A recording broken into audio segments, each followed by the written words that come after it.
Tu te sens souvent fatigué, frustré. Tu as l'impression de tout donner sans jamais pouvoir vraiment en profiter. Tu rêves d'expériences qui te font vibrer, mais tes comptes te ramènent rapidement à la réalité. Dans cette vidéo, nous allons voir une méthode très simple pour aligner tes objectifs financiers à tes envies, à tes valeurs, pour pouvoir vivre une vie épanouie avec des objectifs qui te ressemblent vraiment. Bienvenue sur Femmes et Fortune, la chaîne d'éducation financière destinée aux femmes qui cherchent à gagner davantage de liberté dans leur quotidien. Aujourd'hui, tu vas sortir de cette vidéo avec une méthode concrète pour définir tes objectifs financiers, un outil très simple à utiliser et des exemples inspirants. Un objectif financier, c'est bien plus qu'un chiffre. C'est une intention que tu poses derrière ton argent.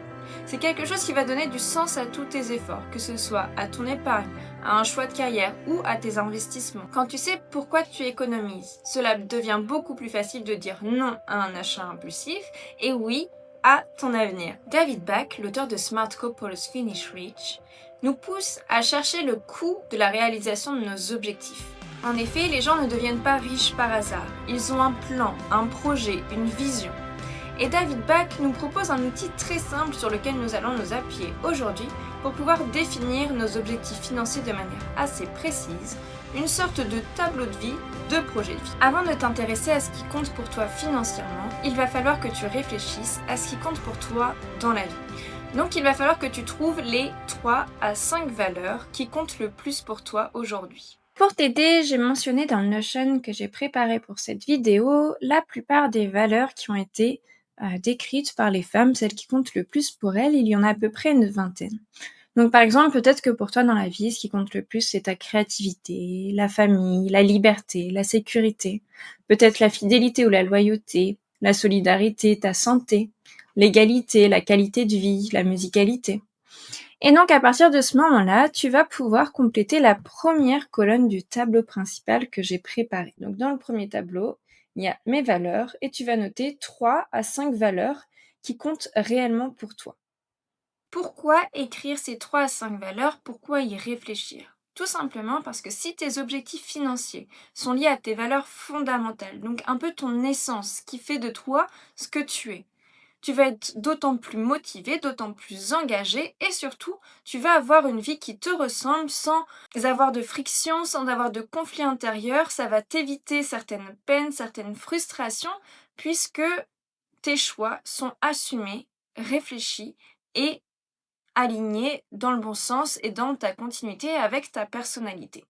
Donc on réfléchit à ces 3-5 valeurs pour pouvoir faire le travail suivant. Maintenant que tu as déterminé tes valeurs, il va falloir trouver des objectifs financiers qui puissent les refléter. Comment faire vivre cette valeur dans ton existence? Comment la ressentir? Comment être aligné avec celle-ci? Par exemple, si tu valorises la liberté, peut-être que ton objectif financier, ça pourrait être pouvoir t'offrir une formation pour te lancer à ton compte. Si tu valorises la famille, peut-être que ton objectif, ce sera de pouvoir financer des activités pour tes enfants, que ce soit un cours de sport, un cours de musique, peut-être qu'il s'agira d'une activité en famille. Réfléchis à ce qui pourrait faire vivre cette valeur dans ton être et comment tu as envie de pouvoir en profiter. Si tu valorises la sécurité, il s'agira peut-être de constituer un fonds d'urgence par exemple, de pouvoir épargner pour avoir de l'argent de côté et te sentir rassuré en cas d'aléa. Et si tu valorises la créativité, peut-être qu'il s'agira de pouvoir t'offrir une formation artistique, t'offrir un cours de dessin de temps en temps, peut-être qu'il s'agira de t'offrir du matériel. Peu importe, en tout cas, comment tu peux faire vivre cette créativité dans ton quotidien. Alors, qu'est-ce que ça donne dans notre tableau? Cette fois-ci, tu vas remplir la colonne Mon souhait. Par exemple, créativité, c'était pour investir dans une formation artistique. Sécurité, constituer un fonds d'urgence. Liberté de travailler à ton compte. Famille, financer les études de tes enfants. Maintenant vient une étape plutôt facile. Il va tout simplement falloir que tu choisisses quel est l'horizon de réalisation que tu veux pour chacun de tes objectifs. Donc par exemple pour ta formation artistique, est-ce que tu veux que ça se fasse dans les 3 prochaines années, d'ici 3 à 8 ans ou dans plus de 8 ans? C'est ce qu'on va déterminer comme étant le court terme, moyen terme ou long terme. Pour ce faire, les mentions sont déjà pré-remplies. J'ai déjà défini le court terme comme étant entre 0 et 3 ans, le moyen terme entre 3 et 8 ans et le long terme supérieur à 8 ans. Il te suffira de choisir la mention qui correspond à chacune de tes valeurs pour faire ce qui te ressemble. Tu pourras ensuite les voir dans la planification visuelle.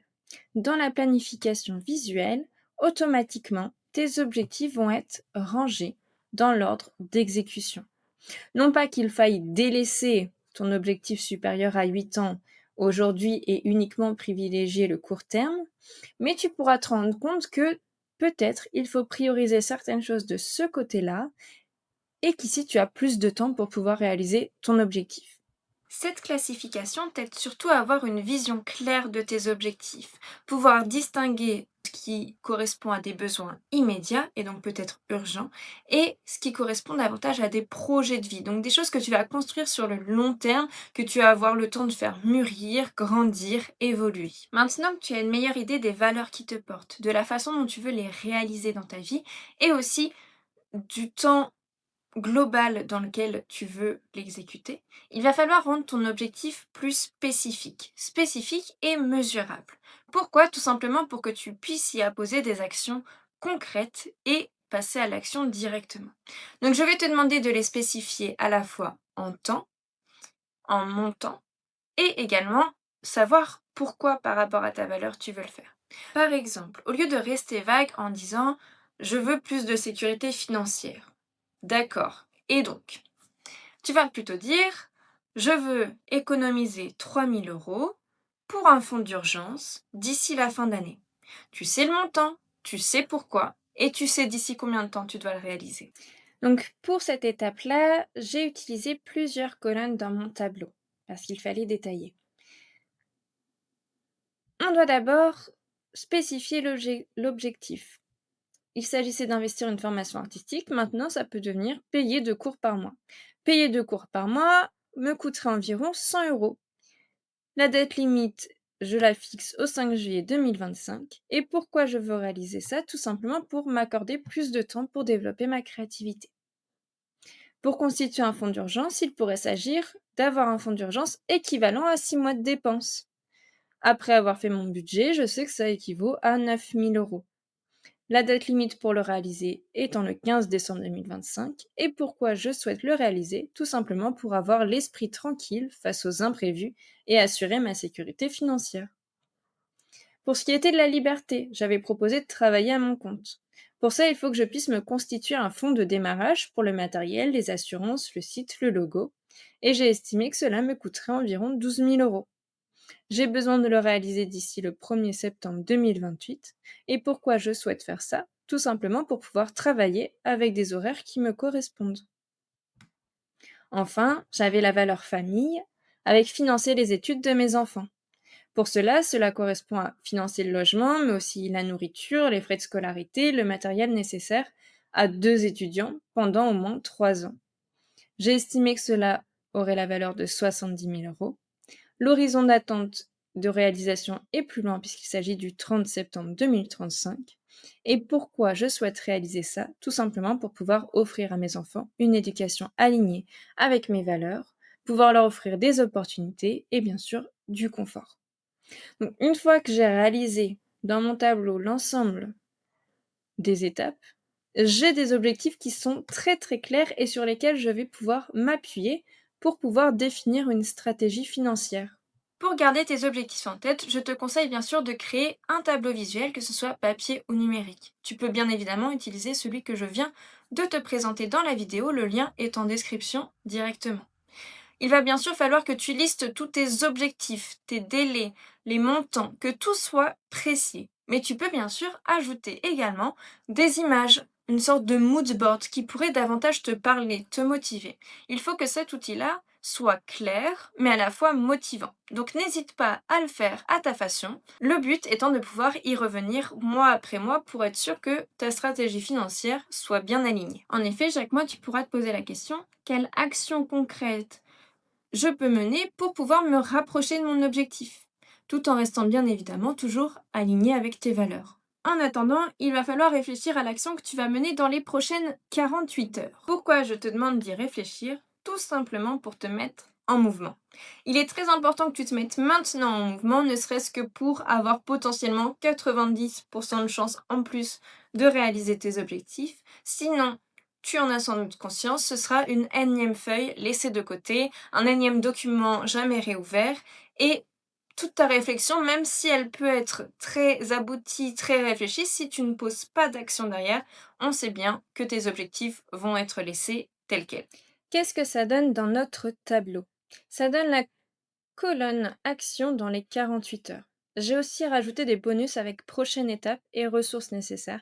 Tu pourras améliorer le tableau comme tu le souhaites, comme cela t'arrange, ce qui te correspond vraiment. En tout cas, voici quelques idées. Pour ce qui était de payer les 2 cours par mois de créativité, on peut optimiser le budget, programmer un virement à la réception du salaire ou vendre des objets pour pouvoir libérer un montant de 100 euros. Pour ce qui était de constituer le fonds d'urgence, il peut s'agir d'analyser ses dépenses mensuelles et de déterminer le montant exact à économiser. La prochaine étape étant d'ouvrir un compte épargne dédié avec virement automatique mensuel. Pour ce qui est du fonds de démarrage pour son entreprise, on peut se créer un compte séparé pour devenir après le compte professionnel et définir un budget plus précis. Pour ce qui est de notre famille avec leurs études, on peut tout simplement faire une simulation en ligne pour vérifier les coûts estimés selon les études envisagées. Est-ce que le montant que j'ai établi ici est vraiment concret, réalisable, ou est-ce que je me suis entièrement fourvoyée? Et je peux ensuite prendre un rendez-vous avec un conseiller en gestion de patrimoine pour trouver le meilleur moyen de placer cet argent. On se rappelle, ce placement-là est sur le long terme, donc j'ai le temps de construire une stratégie qui soit la plus convenable, celle qui correspond au mieux à mes finances, mes attentes, ma situation personnelle.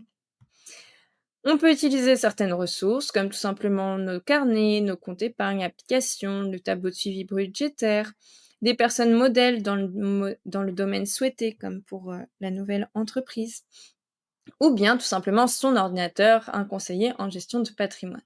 Donc n'hésitez pas à lister toutes les ressources dont vous pourriez avoir besoin, celles auxquelles vous pensez, qu'elles soient proches ou plus éloignées, les choses peut-être que vous n'avez pas encore osé faire. Et bien sûr, organiser les actions à mener pour vous rapprocher de vos objectifs et que cela ressemble à quelque chose qui vous donne envie. Alors maintenant, prends le temps de réfléchir à la petite action que tu pourrais mettre en place dans les 48 prochaines heures. Quel que soit ton projet, il y en a forcément une. Ça peut être un petit virement automatique, un appel à ta banque, une résiliation de contrat. Peu importe, n'importe quelle petite action que tu peux faire maintenant te rapprochera de ton objectif. C'est un premier pas qui t'élance, qui te met dans le mouvement pour ensuite continuer ta foulée. Maintenant que tu as fini ta réflexion, rappelle-toi que de fixer des objectifs financiers, ce n'est pas seulement une histoire de chiffres. C'est avant tout un acte d'amour envers toi-même pour pouvoir prendre soin de ta vie, soin de tes rêves, de ta liberté, de ta sécurité, bref, prendre soin de toi.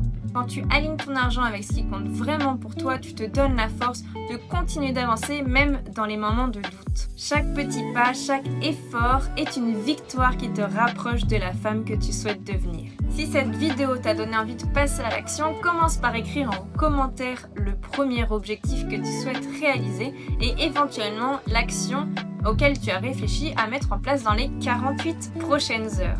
N'hésite pas à aimer la vidéo et à t'abonner pour plus de conseils. En tout cas, merci d'être là, merci de prendre soin de toi, de tes projets et à bientôt pour la suite.